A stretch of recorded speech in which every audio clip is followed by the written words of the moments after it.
Vous êtes nombreux à avoir été déçus par ce final de la saison 3. Pour beaucoup, c'est une série pour enfants. Et ben, je pense que j'ai gardé mon âme d'enfant parce qu'en fait, j'ai bien aimé. C'est pas la série du siècle, mais c'était cool. Moi, je vais en décevoir plein, mais j'ai adoré. On en parle tout de suite.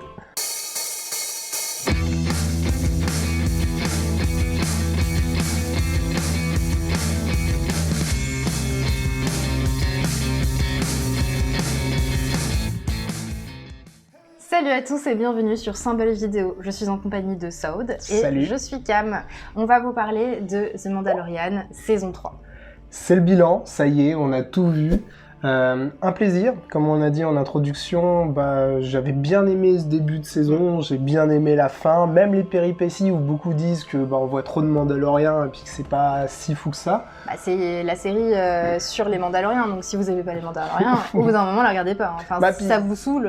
Ça arrive en saison 3, donc il faut un peu qu'on parle de ces gens-là, quoi, au bout d'un moment. Oui, oui. Puis c'est intéressant, moi je trouve que maintenant on sait que c'était une secte, que Din Djarin faisait partie d'une sorte de secte. Je dirais pas secte quand même, mais oui. Eux, ils le disent. Ils disent que, pour ceux qui sont pas casqués, en tout cas, c'est une secte.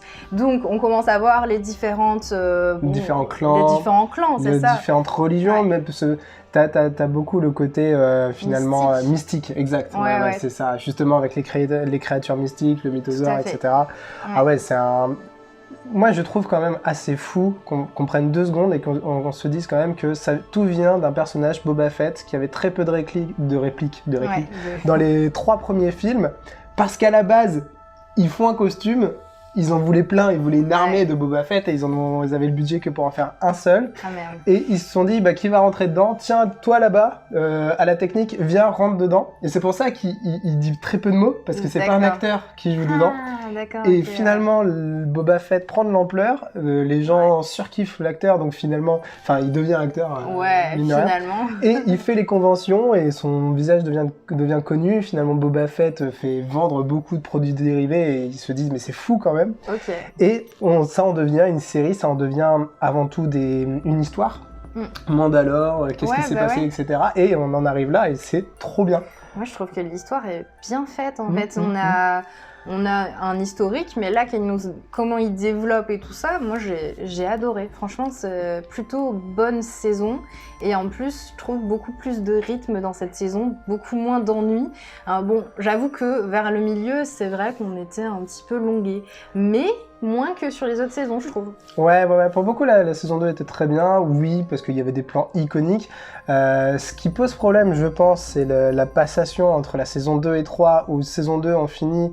Din Djarin et Grogu se séparent et saison 3 ils sont ensemble, alors ça peut perturber, il faut regarder Boba Fett, c'est ça le problème. Là, il y a eu des soucis, mais les péripéties dans cette saison, moi, m'allaient, les batailles de vaisseaux, aïe, mais quel plaisir! Moi j'étais en train de regarder ça, j'étais vous faites un peu les fines bouches quand même. Ouais, voilà, c'est ça. Non, mais je peux comprendre que ça puisse pas plaire forcément à tout le monde, on est d'accord, mais je trouve que niveau excellence, on a une bonne série. C'est après elle est bien, elle a ses forces et ses faiblesses. Au niveau des faiblesses, j'ai remarqué sur certains moments, t'arrives à la fin, t'as les Mandalorians qui vont faire diversion et puis Din Djarin qui va affronter le chef. C'est très Star Wars, c'est très Luke Skywalker rentre dans un piège, tout le monde sait que c'est un piège, mais en même temps c'est comme ça que l'intrigue va se finir. Petite faiblesse aussi, je trouve que vers la fin, la dernière bataille, même si j'adore cette bataille, le fond est vraiment merdique. Je trouve que c'est un peu du déjà vu, ils auraient pu un peu pimper le truc. Et puis on voit bien que c'est sous un dôme, comme tu disais, les prises de vue et tout ça. Je suis un peu moins quali, et puis certaines images 3D, je pense au dernier moment où ils s'en vont tous en vaisseau pour s'enfuir et qu'on les voit réapparaître. L'image est pas très belle, mais bon, en soi, si j'ai que ça à dire... Moi, ça me va. Ouais, c'est ça, les images sont pas folles. Après, il y a des beaux costumes, les Stormtroopers avec du Beskar, c'est assez stylé. T'as des plans avec les gardes, je sais plus comment ils s'appellent, je suis vraiment désolé. Les Dark Troopers. Les Dark Troopers, non, pas les Dark Troopers, ceux qui sont en rouge. En rouge, c'est la garde rapprochée qu'il a demandé Gideon pendant le conseil, mais je sais plus. C'est ultra stylé, la bataille contre Grogu, où il va pouvoir aider un peu Din Djarin, mais tu le sens qu'il est dépassé parce qu'il peut pas gérer 3 gardes rouges. Puis le fait que Grogu et une armure qui puisse avoir une interaction dans... Alors, ça, c'est pareil, ça a saoulé beaucoup de gens. Ça a saoulé beaucoup de gens, ok, d'accord. Moi, j'ai pas trop lu les remarques, mais... J'ai vu l'armure, je me suis dit, bon, j'accepte. Mais quand ils l'ont détruit à la fin, j'étais en mode c'est bien, on n'en parle plus. Ouais, mais c'est très bien en fait qu'il ait eu ça qu'à la fin et qu'elle est détruite. C'est cool parce qu'au moins il intervient un petit peu et puis quand il fait oui, non, non. Moi j'ai trouvé ça hyper drôle. Ouais, après, bon, ça devait durer un temps. C'est sûr que si ça avait duré plus longtemps et qu'ils nous l'auraient mis avant, ça aurait été peut-être un peu plus saoulant. C'est ça. Une saison entière, ça aurait été compliqué. Là, ça passe. Par contre, c'est juste que le storytelling du robot, tu comprends que c'est juste pour que Grogu il ait une armure.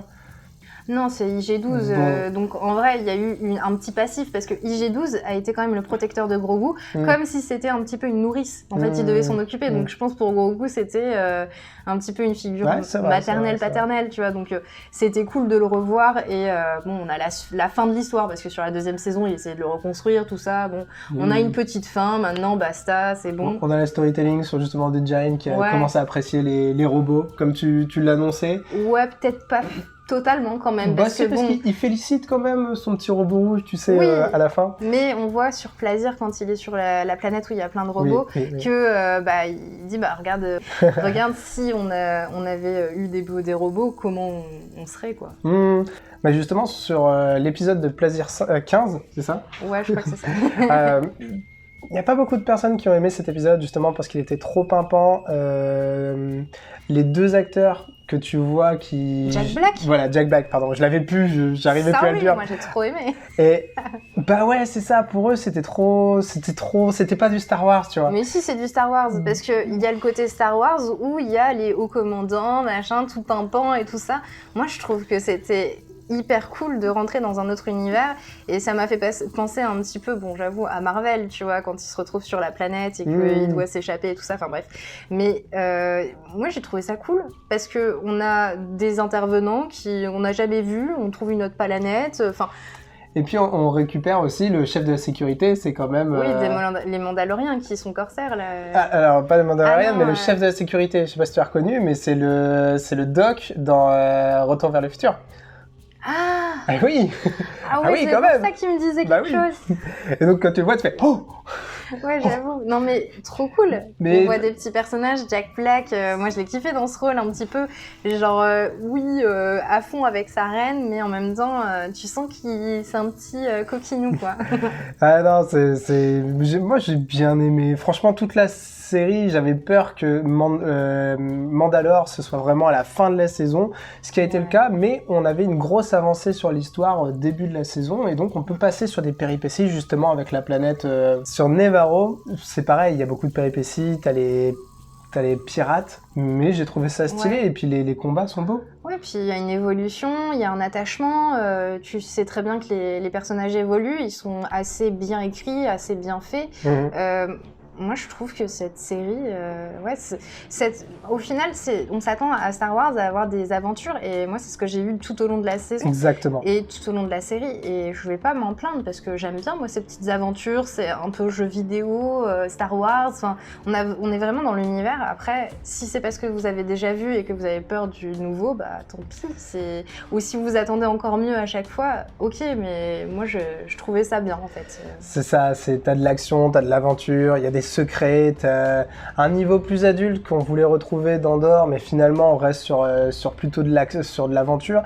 C'est pas grave, c'est Star Wars après. Non, mais est-ce que c'est possible d'avoir un truc plus adulte, sachant qu'on a Grogu, qui est quand même un bébé hyper mignon? Je veux dire, ça va dans l'ambiance de la série. C'est qu'on a un mec qui est un Mandalorien, qui est chasseur de primes, et d'un coup, il trouve Grogu qui est hyper mignon, et en plus, on le voit un petit peu évoluer en âge, en personnalité, etc. Est-ce que c'est possible d'avoir un truc vraiment très adulte avec un bébé, en suivant des aventures comme ça? Exactement, on en parlait, l'évolution de Grogu, elle est assez cool. Enfin, franchement, très, très, très content de savoir... Même si son flashback sur l'Ordre 66 est assez court et que ça n'apporte pas grand-chose, moi j'ai trouvé ça vachement cool. De toute façon, moi je me dis c'est un début. Bon, je sais pas si la saison 4 elle a été annoncée. Normalement, elle a déjà été débutée en termes d'écriture, pas encore en tournage. Mais tu sens que Grogu, il y a un truc à faire avec lui. C'est ça, c'est que je pense qu'ils mettent en place tout le scénar pour qu'après il évolue de plus en plus. Et là on le voit de toute façon avec les Mandaloriens qui se regroupent, Bo-Katan qui va revenir au pouvoir, qui a récupéré son sabre noir, qui l'a perdu du coup, qui se bat contre Gideon donc, et le père. Oups, j'ai spoilé.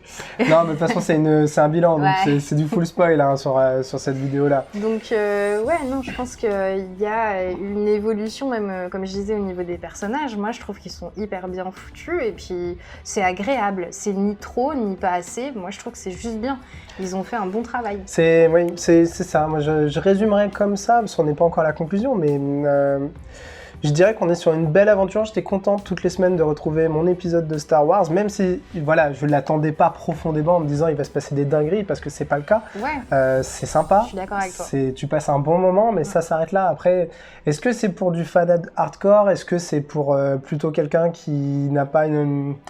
Ouais, moi je reste sur l'idée que Disney+, quand elle propose des saisons Star Wars, des spin-offs Star Wars, c'est pour du grand public. Bah, il y a encore... là, on est saison 3, c'est difficile ça va être quand garder même le grand plus public. Tourné Star Wars. Bah, moi, je sais pas. Hein. Je me dis, ils ont ouvert ça plus... Parce que, bon, nous, on a une génération qui fait qu'on a vu Star Wars. Après, la génération actuelle, pas sûre qu'elle ait vu tous les Star Wars. Et au contraire, je pense pas, tu vois. Donc, est-ce que ce serait pas un moyen de récupérer des gens sur les séries ? Oui. Alors, c'est certain, mais par exemple, moi, je catégorise plus... on a les films qui sont grand public. Et par exemple, tu vas avoir Clone Wars, Rebels, etc., qui sont vraiment dédiés pour les fans ou pour les enfants, parce que ça passait aussi pas mal sur les chaînes de télé plutôt pour les jeunes. Et là... c'est unanime, c'est-à-dire que les gens vont dire vraiment Clone Wars, c'est top, c'est vraiment super bien. Mais qui a vu Clone Wars dans son intégralité? Il y a très peu de personnes finalement. Dans le grand public, c'est peut-être 2%, 5% si tu veux. Donc, où se situe Mandalorian entre ces deux mondes? Eh ben, il est plutôt au milieu, et la saison 1 avec Grogu permettait d'attirer le grand public.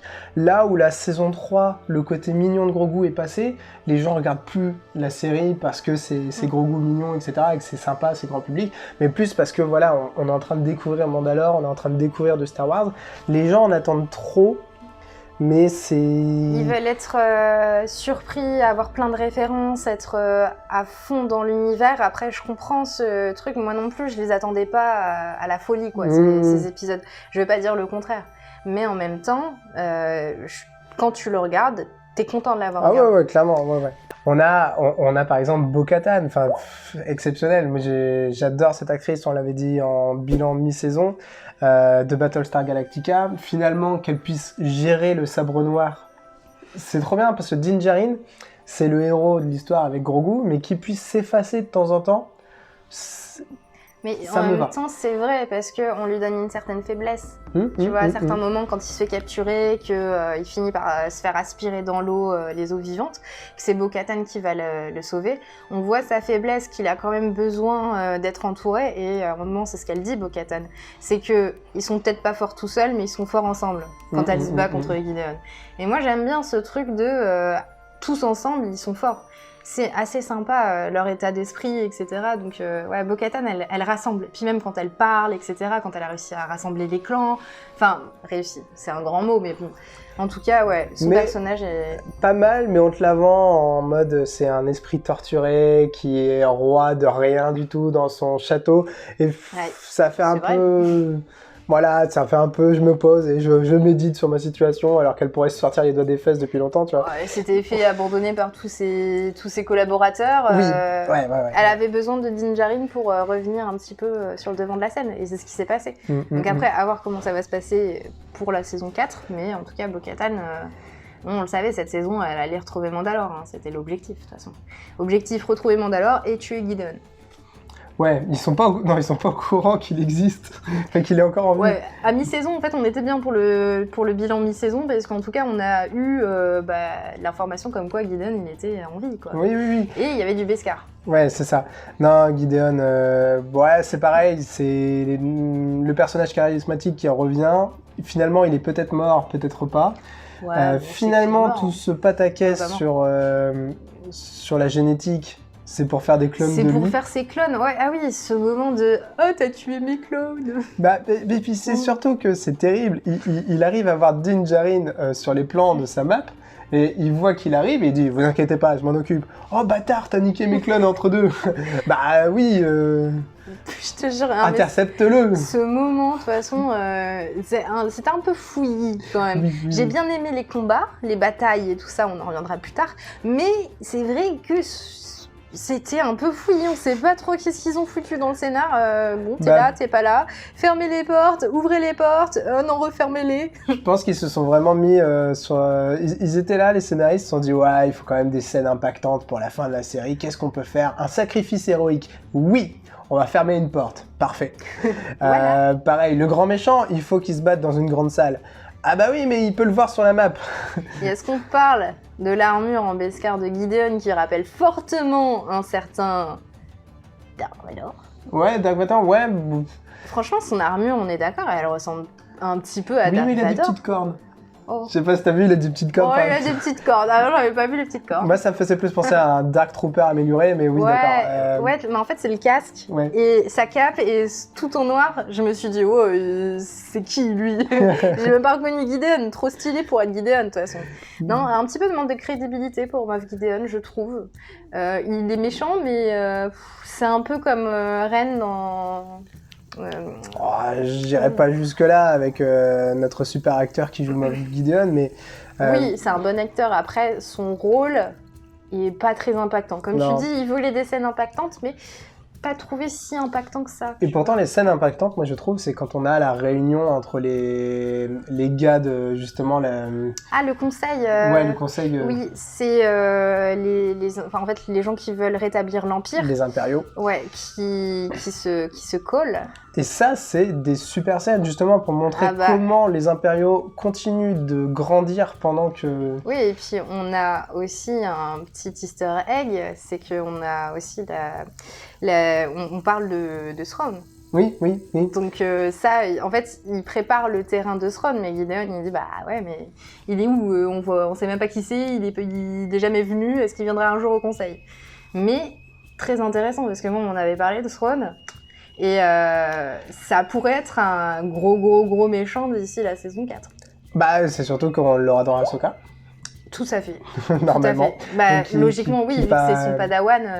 Donc, ce sera en août. Ah, ça va être trop bien. Ahsoka, vraiment, elle a une histoire en béton, pareil. Ouais. Ça va être un délire. Il y a un bouquin sur Ahsoka, il faut que je le lise pour être prêt. Mais ça va être trop bien. J'ai hâte. J'ai vraiment hâte. Pour Mando, saison 3, est-ce qu'on attend une saison 4? Oui, mais pareil, il n'y aura pas une hype incroyable. Peut-être même moins de hype qu'à la fin de la saison 2, parce qu'on avait Luke Skywalker, on était comme des fous, on se disait mais mon Dieu, c'est trop bien. Non, ce sera pareil, ce sera cool à regarder, sans trop de hype. Voilà, pas de prétention, rien du tout. Des bonnes musiques, du Star Wars, de l'aventure. On a envie d'être surpris, qu'il y ait quand même une bonne histoire. Mais est-ce que ce sera le meilleur de Star Wars? Peut-être pas, c'est pas grave. C'est pas son ambition. Ahsoka a beaucoup plus... Enfin, la série Ahsoka a cette ambition de rassembler le grand public. On verra. Faut voir qui réalise Ahsoka, parce que j'ai peur de ça. En tout cas, bonne surprise pour moi qui aime les Star Wars et qui a passé un très bon moment devant la saison. Je peux comprendre les avis négatifs. Si on est un vrai fan et que vraiment on a envie de petites... Je sais pas, des... C'est quoi un vrai fan, finalement? Tu vois, c'est con, c'est un mec qui connaît tous les détails et qui se dit mais ça c'est pas logique, tu m'as mis ça et ça, tu vois. Moi je suis pas assez pointue pour dire ça bug là, il y a un truc qui va pas. Après aussi, oui, moi j'en attendais peut-être moins que vous aussi en tant que fan de Star Wars, quoi. Moi j'avoue, je regarde Star Wars, j'adore Star Wars, mais je suis pas une fan absolue, quoi. Bah puis il faut du temps. Moi c'est un truc qui m'embête à chaque fois quand je rentre dans un univers et que j'ai envie de le creuser, c'est je me dis ok, pour vraiment connaître toute l'histoire, qu'est-ce qu'il faut que je regarde, qu'est-ce qu'il faut que je lise. Quand tu regardes tous les comics Star Wars, tous les livres Star Wars, toutes les séries d'animation, tu fais ouais, ça va être long. Et donc oui, tu peux commencer à t'intéresser à plein de trucs, mais il y a tellement de trucs, enfin même juste en termes de livres et de comics, t'en as pour pas mal de temps, hein. Sans parler des séries d'animation, pour très longtemps. Mais moi je tiens à souligner les épisodes où on voit des grosses batailles, même les dernières batailles, moi j'ai appelé ça la bataille des jetpacks. Je trouve ça hyper bien foutu, franchement on est vraiment dans le délire. Après bon, quand ils arrivent et qu'ils descendent dans le tunnel, bon, ça pourrait être mieux, mais du moment après où il y a l'installation de toutes les intrigues, je trouve les combats, ils sont quand même bien foutus. C'est très cool à regarder. Ouais, ça faisait pas cheap, ça faisait pas faux, c'était bien. Un peu de lenteur dans les chorégraphies au niveau des combats, mais... Ça va, parce que t'as relativement bien. Tu peux mettre des cascadeurs sous les masques. Du coup, t'es tranquille, tu as des belles scènes. C'est pour les plans rapprochés, ça se voit un petit peu qu'ils y vont tranquillement, mais bon, après on va pas chipoter. Moi j'ai trouvé ça hyper cool. Et je suis contente aussi, j'ai vu mon mythosaure. Voilà. Je pense qu'on peut conclure là-dessus. C'était une saison très sympatoche, c'était pas la meilleure, elle était pas parfaite, elle avait des soucis, mais nous ça nous va. On était quand même contents d'être là toutes les semaines pour mater Mando, c'était stylé. Pour moi, moins de soucis que Obi-Wan, donc... Ah oui. Voilà, faut qu'on compare aussi ce qui est comparable. C'est sûr qu'il y a des très bonnes séries, comme tu disais, Andor, mais bon, sur ce, moi je trouve ça très très bien et moi j'ai passé de très bons moments. Et vous, qu'est-ce que vous en avez pensé? Est-ce que vous avez aimé cette saison 3 de Mandalorian? De Mandalorian. Je bug, ça y est. Ça y est, c'est fini, on s'arrête là, on arrête. Dites-nous un petit peu ce que vous en avez pensé et si vous êtes d'accord ou pas d'accord. On adore vous lire et le mot de la fin? Le mot de la fin, c'est juste tchuss. Bye bye.